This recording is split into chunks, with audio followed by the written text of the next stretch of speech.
at-home aioli. Aioli is essentially a homemade mayonnaise plus garlic. So it's an ultra flavorful mayo that goes on so many delicious things. I am gonna show you how to make my caper aioli. I first experienced a caper aioli on a fresh baguette with sliced hard-boiled eggs and watercress. And can I tell you, it was one of the most memorable bites because it was just the perfect, simple combination. And since then, I feel like I've made this aioli and put it on tons of things. And my current favorite way is to bless my Cajun salmon burgers with a little dollop of this delicious sauce just to drag every bite through. So I'll show you how quickly you can make this happen. You can do this in a high-speed blender, but because we already had our food processor out for the burgers, I figured we'd make it here. Get yourself a pasteurized egg. It's important that it's pasteurized because it's gonna stay raw in this homemade mayo situation. So to our pasteurized egg, I will add about a half teaspoon of Dijon mustard. You can go a little heavier on that if you love the taste of mustard. Pinch of salt.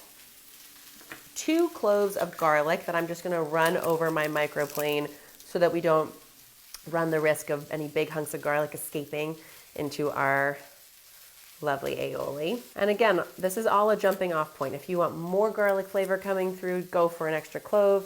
If you want less, go for just 1.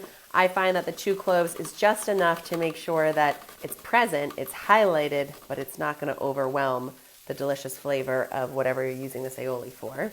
I also want the zest of a lemon, but I'm gonna add that in at the end because I kind of like to see that just cascading into the aioli. But while I have my microplane out, I will go ahead and capture that zest.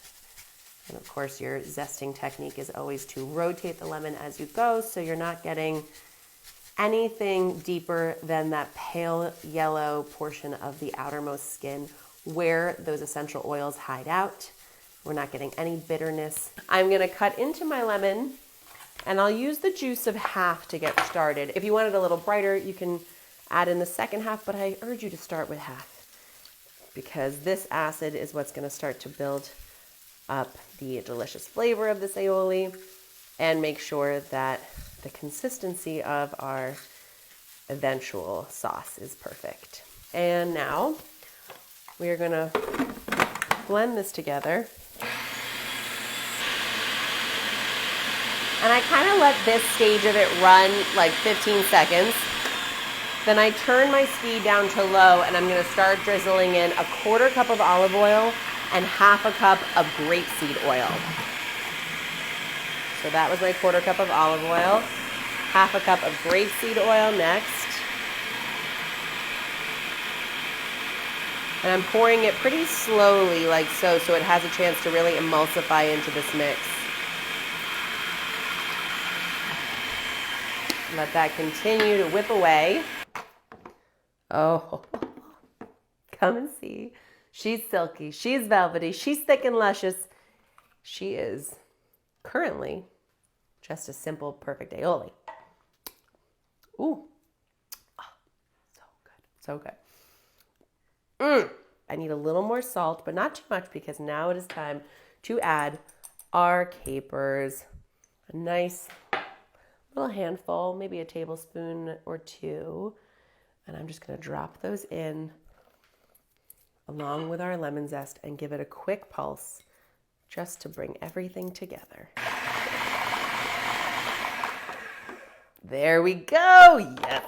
Oh my gosh, once you make this, you are gonna be putting this on just about everything.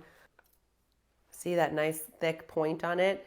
It has plenty of body, nice viscosity. Okay, pull out your blade. So you can see it's a really nice sort of thickness, but still has that pourability to it. If you continue to add more oil, it will thicken up even more.